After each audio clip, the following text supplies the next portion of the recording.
former Health Secretary that I spoke of is Matt Hancock. He joins me live, Conservative MP, of course, for West Suffolk. Thanks for coming on. I'll put to you that question I put to David. Yeah. If these are the right things to be doing, which I presume you think they are, why didn't you do them?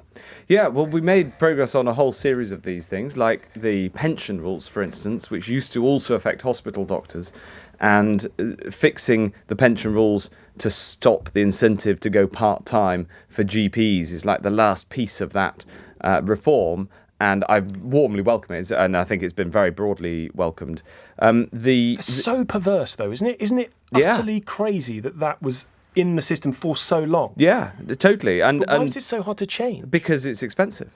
And so that's the reason, and it's all, I'm as a former health secretary, I'm part of the band of people who, you complain about the Treasury, but,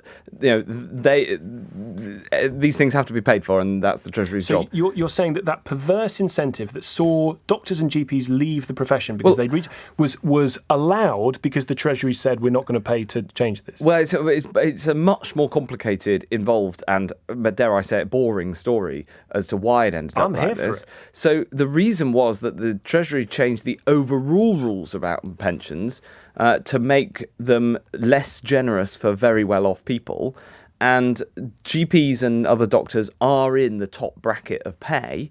But because of the way that the NHS pension scheme worked, it brought in this perverse incentive. I managed to persuade them to change it for hospital doctors, but GPs' pensions are different altogether. And that was in the run-up to the 2019 election. We got that sorted, but then we needed to return to the GP issue, and then the pandemic struck. So that's the sort of boring reason why it's got to be sorted now. But I'm very, very glad that Theresa has sorted it, because the essentially, when you take into account pensions, they ended up getting paid nothing for more than a certain number of hours per week, and so that led to a lot of GPs going part time. The only thing I thought that interview was excellent. The thing that I would pick up on, because I know you like a good debate here on LBC, is in terms of the staffing. There are record numbers of new doctors. There's record numbers of new GPs coming onto the system. Well, the critical thing is to stop them leaving. Because if you've got the leaky bucket, to extend the analogy, sure, you can pour more water into the top, and we are doing, but you've got to stop the leak at the bottom. And so the numbers of people in medical schools is at record levels. Last year it was Why is there a cap? Well, because it's really expensive. And the thing I really disagree with is this idea that you can't hire people to come from overseas to work in the NHS. The NHS couldn't operate without people who've come from overseas to work in it. It is a great global magnet for talent, and people want to come and work in the NHS because it's one of the best health systems in the world. So let's not do it down and say, we can only have homegrown. We need both homegrown and international talent. It's madness to put a cap on the number of people. There are people begging to do nurse. Do you think that scrapping the bursary was a mistake to encourage people into it? Well, I put the bursary in place, so you can imagine what I think of that. So why was it? I mean, but I brought the bursary in. But this is 12 years now of a Conservative government that have mixed and matched policies in different ways to try and make this better. It's a problem that has been created by and then is trying to be alleviated by arguably the same people. What a load of rubbish. Firstly, I brought in the bursary for nursing students, and secondly, there's record numbers of new nurses. Remember the 50,000 more nurses commitment, the last election that I put through, centrepiece of our manifesto. It is being delivered. We're on track to deliver it. There's record numbers of new doctors coming through the system. There's record number of doctors in the NHS, and the critical thing is to make sure through these changes they're not leaving. But how's the 14 new hospitals going? Also, it's not. I'll come on to that. It's not just about the number of people, it's about how effective the system is. And that's one of the things that the Health Secretary is picking up on and driving forward reforms. For instance, being able to go to the pharmacist for a minor ailment, that is a good thing. Mm-hmm. We do far less of that in this country than in other countries.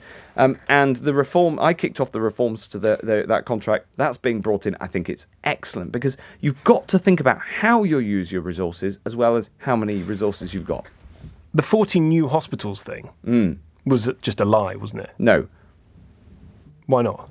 Because it was a commitment over this decade, and we're in 2022, and the money was there for the early projects, And obviously, I think we should fulfil that commitment. But it was always a commitment over a decade. You are absolutely certain that 40 new hospitals means 40 additional hospitals to the number that already exists? No.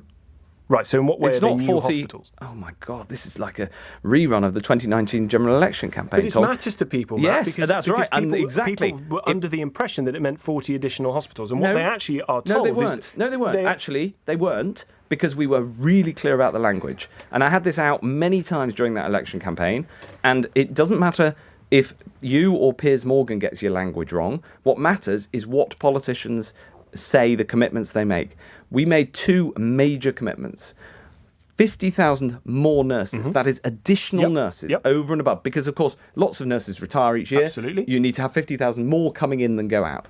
40 new hospitals. That includes replacement hospitals. Come with me to West Suffolk. Come with me to Bury St Edmunds.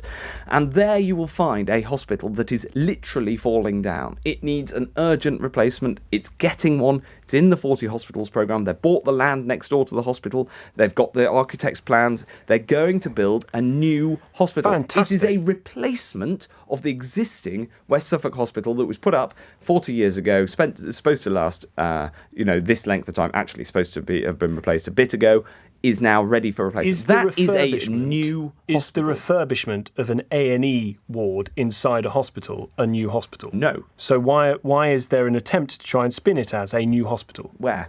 There's been attempts made by all sorts of people. I've had numerous ministers come on attempt to suggest, and it's in the language on the health department's website, about these new areas of hospitals that are being refurbished, quite rightly. But they're not new hospitals. There is absolutely a massive refurbishment programme as well. So, for instance, one of the things I did was said that all of the A&Es in the country are too small and they need to be extended. And we extended them during COVID. We extended over 120 A&Es during COVID. They're not new hospitals. They are either refurbishments or extensions. The 40 new hospitals, sometimes they are replacement hospitals for falling down old hospitals, but they're important too. They are not. So it isn't 40 more hospitals. It's 40 new hospitals and 50,000 more nurses. Final question. So the words matter. Final question.